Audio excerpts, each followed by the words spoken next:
heard a lot recently about learning disabilities and overcoming them, of course, and then you think to yourself, well, that's sort of schooling, but what about recreational times? What about downtime in the summertime? That's right, overnight camping. That's what we need more of in this part of the city. We welcome the director of Camp Kirk, Henri Audet, and Victoria Hand, who is the mother of a child with Asperger's syndrome. Welcome to the program. You're very welcome. Thank you. I'm very happy to be here. Because there's wine. happy. We know you're happy. Does it look No, that's water. Yeah, that's just water. Tell us about Camp Kirk. Well, Camp Kirk is a small residential camp for children ages 6 to 13 who have learning disabilities and or ADD, attention deficit disorder, or attention deficit hyperactivity disorder. Okay. And it's been in existence since 1993. Very small camp, 36 children at a time, a staff of 29. So its focus is mainly to raise self-esteem. Absolutely. Good. Absolutely. And camp can do that. Yes. So much. It can do that, and it can also do the opposite if you don't have a positive camp experience, Right. which just shows you the power of peer support. Yes.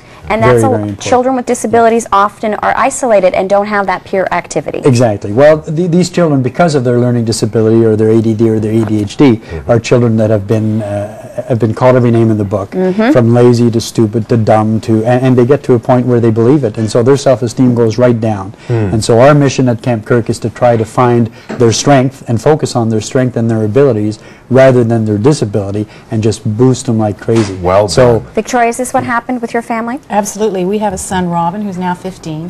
Fortunately, he's too old to go to Camp Kirk. 13's about the cutoff. But he was there for 4 years, 4 summers. And the first time we sent him, we were all brave because it was the first time he'd ever been away overnight. So difficult for parents. And for the kids too. Sure. But it worked, and it worked in spades so that when he came back, previous years, he actually came back for 2 sessions. We were very fortunate that the camp did wonderful things for him. I remember the first time we came back to pick him up, and you never know what your child's going to be doing, and we saw him actually saying goodbye, giving a huge embrace to a counselor, and my son doesn't give embraces readily, and he might not see us for 2 weeks, and he wouldn't necessarily give me a hug, but he sure gave these people a hug. Look at that. Can we ask you what Asperger's syndrome Well, is? actually, he doesn't have the diagnosis of Asperger's, but he presents like Asperger's, which means there's a bit of a veil between himself and the rest of the world. So when you talk to him and you look around, he looks just like, it's like an invisible disability. He just looks like everybody else. But you start talking to him and you realize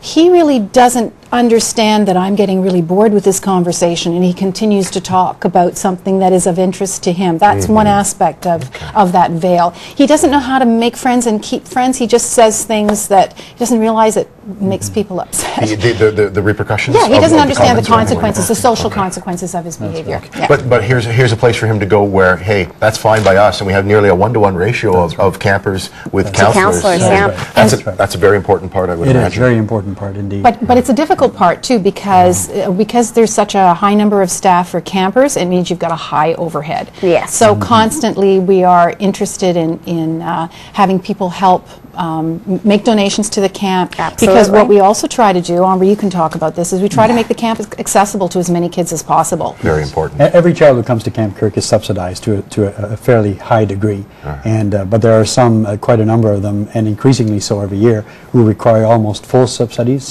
So we have to do a lot of fundraising, and this is what Vicky is really involved with. She's on our board. Good for you, and she's been really involved with our fundraising.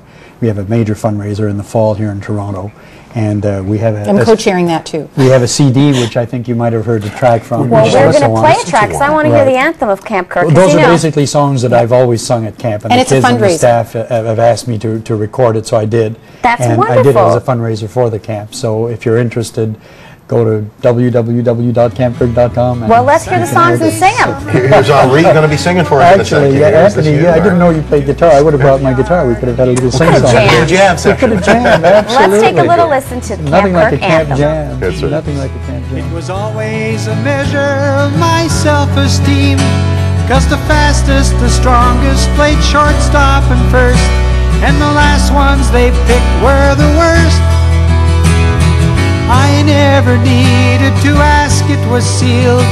I just took up my place in right field, playing right field. It's easy, you know, you can be awkward and you can be slow. That's why I'm here in right field, watching the dandelions grow.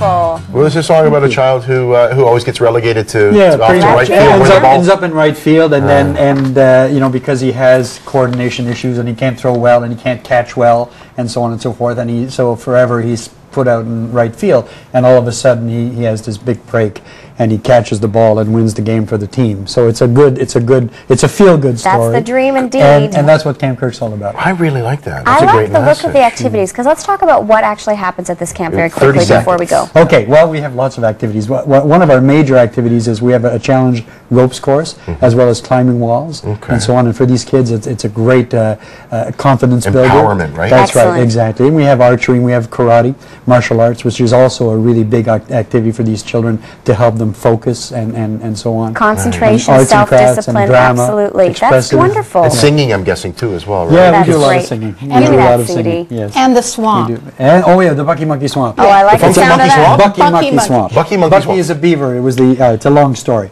It's his nickname. Or his Bucky. So we want to raise some money for this wonderful Camp Kirk. This is a CD you can buy and the proceeds go. That is just so wonderful. Look So at that. there it is. Henri's All Camp the anthems.